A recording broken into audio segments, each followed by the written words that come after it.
Welcome to Longevity Industries' presentation of the Destiny of Manufacturing podcast. I'm your host, Dean Phillips. I'd like to thank our sponsor, the Precision Metal Forming Association and the PMA's Educational Foundation for all of their great work and support. I have the distinct pleasure today of having a fantastic guest from the Women in Manufacturing, as well as the VP of Operational Excellence at Ingersoll Rand, Griselda Abousleman. Welcome, Griselda. Thank you, Dean. Thank you so much. So today, I'd like to hear about your background and how you got to where you are. But first, tell me what you think the big key takeaway is 5 years down the road for manufacturing. So, in my perspective, I think 5 years down the road for the future of manufacturing, I think that connected solutions or topic of connectivity is going to be absolutely critical. I think some of the predictions I've read is by the year 2020, which is just around the corner, we're going to have more than 1 trillion connected assets around the world. Wow. So that's a huge mega trend, right? That's coming our way. That I think, regardless of what industry you're in, but definitely in manufacturing, we have to be ready for the power of connectivity. Excellent. So tell me what your background is and how you got involved in manufacturing and your passion for manufacturing, and also the Women in Manufacturing, which you are currently the outgoing chair. Is that correct? That is correct, yes. So this is my last month, or I should say my last week. April 1st, we have a new chair coming on board. Congratulations. Well, thank you. It's been a lot of fun working with Allison Griseldas and the whole Women in Manufacturing team. But in terms of my passion, I'm an industrial engineer by degree. I graduated from Stanford University with a BS in industrial engineering. And what got me into engineering was a series of many things, but, through life experiences, one of them was I'm of Hispanic descent, so Spanish was my first language. And so going into, in the early years of school, I knew Spanish, and I eventually learned English, but math was easy to me, right? Math was simple, it was a universal language, and I could do math really quickly. So I love math and science. So that told me I was going to do something within, some STEM-related field. And then in going through life, my mom had the pleasure of working for several companies. One of them was Atari, in which I spent many, many years. Yeah. But it was also very interesting in my early years, in my early teenage years, of how a company that was so successful for such a long time, got blindsided in. And there's other companies like Nintendo and Sega and others that came along. And whether it's the marketing or the lack of focus or manufacturing challenges, something happened by which, all of a sudden, mom and a whole bunch of her, friends at work basically had to be let go because they closed several factories. Eventually, Atari closed down. But anyway, so all of those life experiences, what were in my heart, my passion, I was like, I'm going to learn how to do manufacturing really well. And I'm going to go and help companies thrive and succeed and make things better, faster, cheaper. And so that's how I got into industrial engineering. And I've loved it ever since. Mm-hmm. That's phenomenal. I'm sure just alone, everybody would have a ton of questions just about the Atari background. Yeah, it was like the whole family is all about Atari. And all of a sudden, like, oh my gosh, what happened? And of course, at that time, I'm like 11 or 12 years old. Right. And I'm like, oh, what happened here? So I'm not going to understand all the nuances of what happened with, a big corporation like that. But later on in life, as I went to high school and college, I did study it. I did learn more about it. I'm like, oh, well, I'm going to help companies be extremely profitable and extremely successful. And so as I went into Stanford, that was my passion. I was going to be an industrial engineer, helping companies succeed all over the globe. Great. And now your role now is the VP of Operational Excellence. Can you tell me a little bit about that? Yes, absolutely. So within Ingersoll Rand, we have 10 different business units. So the business unit that I'm specifically a team member of is our Thermo King unit, our transport solutions in North America and EMEA, Europe, Middle East, and Africa.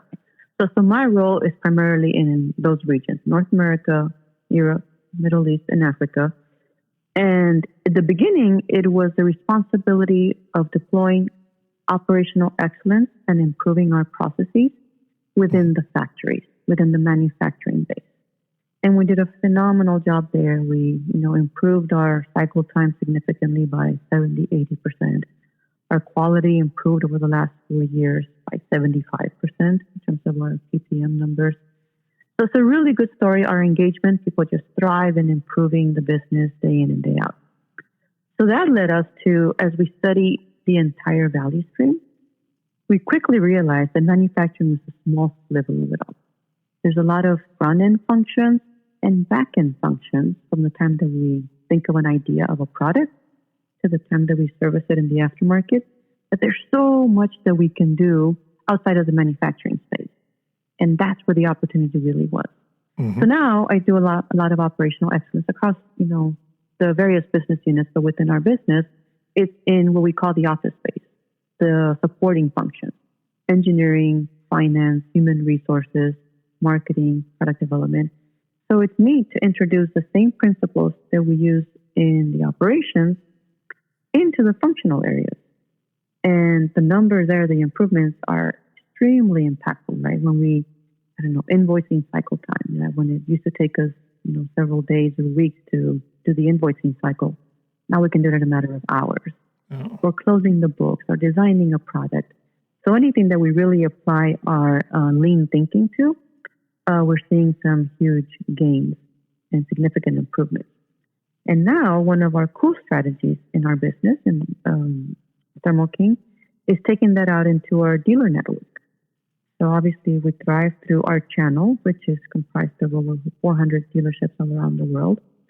And our new strategy is making sure that we're premier at service. Mm-hmm. So obviously all the good lessons learned, because we've learned a lot, right? Ups and downs in applying operational excellence internally. Now we're applying it across our channel as well. And that's what we call our channel transformation. So that's what I do. Wow. That's quite a bit. It's not just as simple as I'm just an industrial engineer. It's pretty intense. Can you tell us, I know you said that one of the big key takeaways that you had is the connectivity. Mm-hmm. Does this fall into the same direction of the industrial Internet of Things and being able to track and be able to find solutions within that to reduce downtimes and improve production? Absolutely. That's exactly what it's all about. Exactly that. It's how do we use the power of data and information that should be or is at our fingertips, right, through a smartphone or a tablet or an iPad. How do we use that data to help our customers? How do we predict, events that are going to cause downtime in, their transporting of food or medicine from one place to another? Obviously, our customers are transporting medicine, food, ice cream, anything that needs to stay cool from one place to another.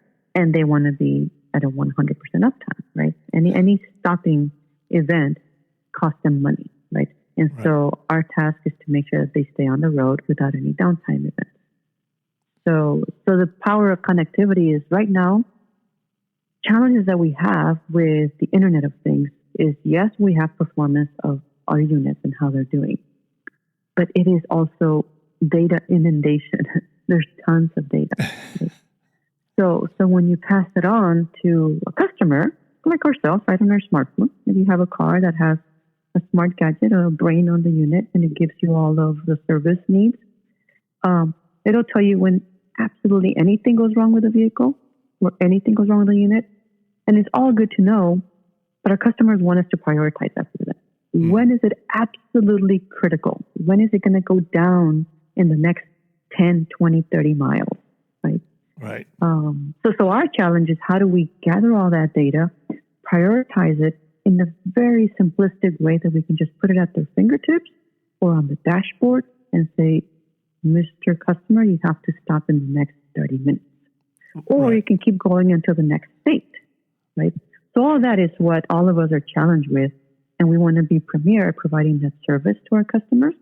But obviously, it does require us to build algorithms and processes and connected solutions to make sure that we give them that information as they need it. I think you hit on a very key point when it comes to big data. If you can't act upon it, then it's of no value. You can gather all the information you want, but...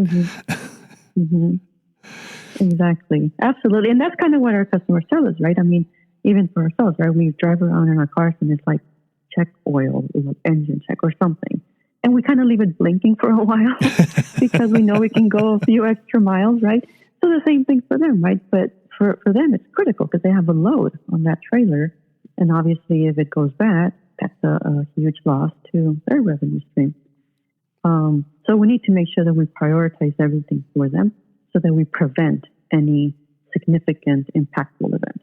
And obviously, we use the data to also do preventive maintenance, right? So that we can let them know, hey, out of your fleet of 40 trailers or units, we'd like to schedule you for May because you're going to need it.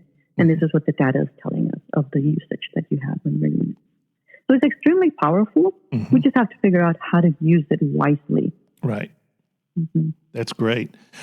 Tell us a little bit about some of the accomplishments that the women in manufacturing have seen over this past year under your presidency, and in some of the accomplishments that we've seen in the work that still needs to be done. Right. Okay. So really exciting work. So I was a member of WIM back a couple of years ago, and really when it was a very infant group, right? It was just getting started. I think it was 4 years ago, so I joined them a little later. But it was a small group, and it was about 240 members looking to do the right thing in terms of supporting, promoting, inspiring more women into the manufacturing industry. Right? And the perception was it's old, it's dungeony, it's dirty, and it's not cool. And our mission is to make it cool, to reach out to college students, high school students, even some of the younger kids within elementary years, and teach them about how neat the manufacturing industry is. So back then, early on, I remember being with a small group of 200 members.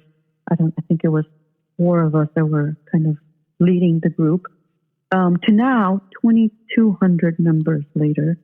So we grew significantly. At that time, I think we had 6 member companies. Now we have over 70 member companies. So it's exciting to see many, corporate America basically, waking up to this notion of, it is helpful to have more diversity of thought into everything that we do, especially in manufacturing. And it does help our bottom line to have the diversity of ideas, right? We're a global company, so it's good to have, different perspectives from different ethnicities, different genders. And so it's neat to see over the last, at least in my, since joining WIM, seeing it, multiply by 10 times in membership, obviously with a lot of help from everyone on the board now. We used to be 5 officers on the board. Now we have currently 18 different board members. So it's definitely growing at a fast pace. And I really love seeing that because it does give us that reassurance that corporate America does see this, right? They see the benefit of having more women on their boards or on their leadership team. And from that small number of about industry, I think it's 26-27% women within technical fields. We need to get that to 30, 35, and eventually to parity. Right? I do think it's possible that we can achieve parity by the year 2030. And that's one thing that our company really thrives and really promotes. The fact that diversity is good for all of us, it's good for business, and we want to make sure that we're supporting, everyone with diverse backgrounds into our technical fields.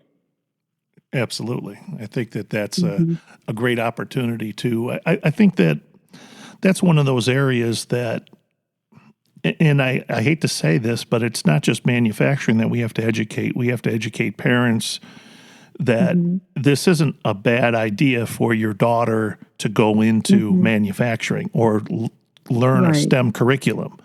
And there's some stigma with that you have to overcome. Exactly, absolutely. And it's funny, Dean, just today, earlier this afternoon at my lunch hour, I was over in my daughter's elementary school. She's only in 3rd grade, but but she loves math and science, and I love that she does. My husband and I are both engineers. But the teacher's like, hey, it's career day and it's Women's Month. Would you come talk to us about what you do in industrial engineering? And I love it. I'm like, absolutely. So I go there and I'm building pens with 20 different third graders, and they're loving how to build the pens one way. And then we do process improvement and they build them another way. I'm like, wow, you guys improved by 55%. Isn't that cool? And they're cheering and they're like, yay, engineering is cool. And so it was really exciting. The teacher's like, oh my goodness, they love building the pen. I'm like, okay, cool. The pen has 7 parts. Our units have 20,000 parts. So that's the complexity, right? When you study this, you're going to get to be an engineer and design these cool cars or refrigerators. And then you get to make them in manufacturing, and that's really fun. Yeah. So that's one thing that I have as a passion to not only, get the early interest from all of our young minds, right? Boys and girls. Say, hey, we need more manufacturing brilliance, and it's there. We just have to make it attractive for them. Sure. And raising awareness of what the opportunities are, I think is very important. A few years ago, I was asked to speak at the Southern Automotive Women's Forum, and I can tell you that it was eye-opening to see that so many people were not aware of scholarships that are available and the job opportunities that are there and what some of the positions pay. I think that too many people think of manufacturing as just that's a horrible dead-end position, and that it's just not true. Right, absolutely. No, I completely agree with you. And really, I'm blessed with a teenager. I have a 17-year-old junior in high school. And I have my 2 young ones, a boy and a girl. Why, thank you. My boy's 7, she's 9. But I have that, spread of age of like, wow, it's amazing how much information gap they have in that, right? What are the fields? What do they do? What do they pay? What's my interest? But I think that's our duty, right? For all of us in the workforce. It is our duty to get the word out there into our young children in our household and or the schools and through conferences like you've done, to get the word out of, hey, manufacturing is cool, and we can build it globally, and this is how we can make it better, and this is how neat it is, right? And then especially with the Internet of Things and robotics and connectivity, our kids nowadays are so connected, and so, like, even my 9-year-old teaches me how to use the iPad or tablet, and so I'm like, wow, Gabriela, this is so powerful, because you could build one of these games someday, or you could build a robot, or you can do something like that. Yeah. It's neat. It's neat to see that little brain going at a very early age. And finding those little accomplishments really can motivate them a lot too, when they can see what they can do, and they say, I can program this on my phone to move this car? Yeah. Right. And they get to see that. It's just, it's inspiring to see that. Right. Absolutely. Tell me a little bit about electrification and where you think some of that is going. So that's also a mega trend that is out there. And I don't know the exact numbers on the whole electrification. But for example, within our business, right, we have business in Europe, North America, and all over the globe. But there's many countries in Europe that are already, setting out the regulations of making sure that we have zero emissions by the year 2025. 2025 is around the corner, right? Some of them are even sooner than that. In North America, in the California Regulations Board, they're also coming up with, they're usually the first to drive the regulations in that direction towards protecting the environment, all that. So we already see those regulations moving towards zero emissions by X time frame, right? And that time frame is what's the variable. But the trend is clearly there. Electric cars are obviously out there. Hybrid cars are coming out there. Well, as this trend continues, our products have to be right there with them, right? So we make transport refrigeration units. We need to make sure that our units are also electrical and that they're able to fit into this entire mega trend. And that brings a lot of challenges, right? From the perspective of manufacturing, if we are very used to mechanical products, the diesel engine, doing a repair for a mechanical unit, now we have this whole skills gap to make sure that we're all very well versed in electrical engineering or in electrical assembly or in all that comes with electrical components. And that's not an easy trend to just make. You can't just do a magic wand and we all have this electrical knowledge in our brain. Right. So it is something that we have to develop, and it's a skill that's required.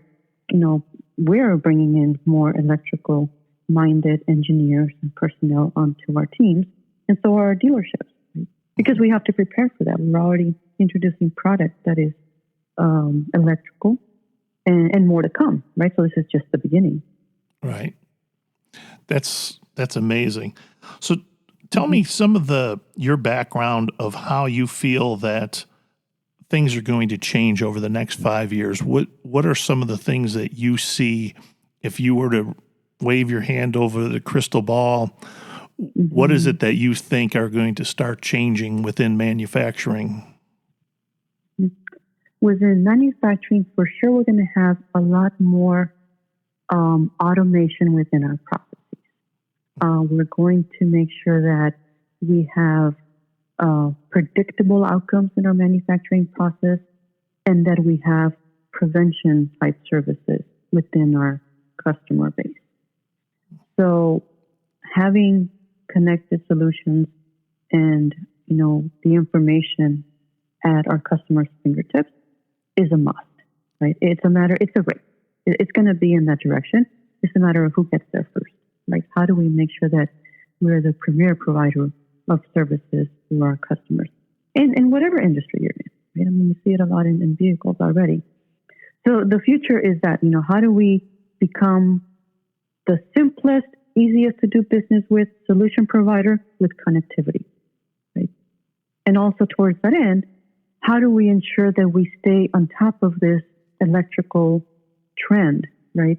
As the world turns into more battery operated and renewable energy sources, how do we stay ahead of that wave? And how do we remain relevant and competitive? And then, the third wave is, how do we capture the essence and the power of our diversity across everyone within our team to really enable these two megatrends? Great. Well, I look forward to these changes coming, and I know that they are coming, whether you're ready for them or not. And exactly. I always look for the improvements we're going to see out of these, and that's what excites me the most about manufacturing is the improvements we're going to see because of that, and it changes everybody's lives. Absolutely, and some will be ready for that, and unfortunately, others will probably not be. Right?